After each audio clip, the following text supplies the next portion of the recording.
Hey everybody, it's Bobby B here coming at you with another great video of mine. In today's video we're working on a 2000 Town & Country minivan.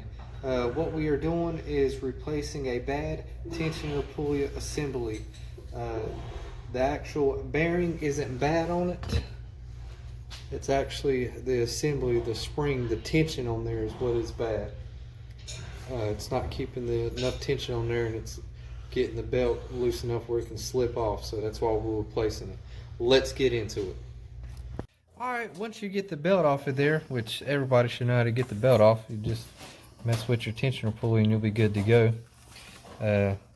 At first glance looking at this, and you might not know actually how to replace it, but it's actually just one bolt on the back side of it that actually holds it in there. It's a 15 millimeter, and it is a pain to get to. So let me show you how I did it.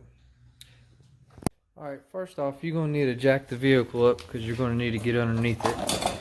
You're going to need to get a 15, a swivel, and a small enough ratchet so you got enough room to get up in there.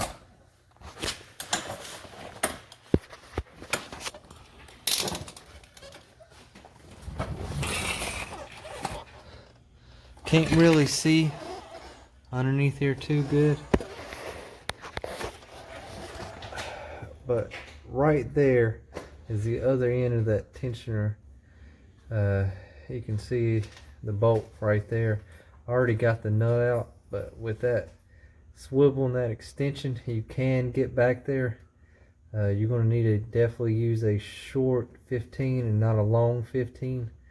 It's just impossible to do it with a long.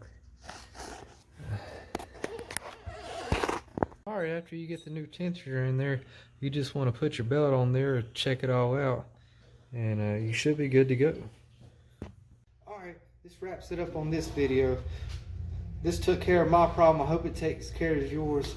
If it doesn't, send me a message. I'll try to message you back as fast as I can. And always like and subscribe. Bobby B out.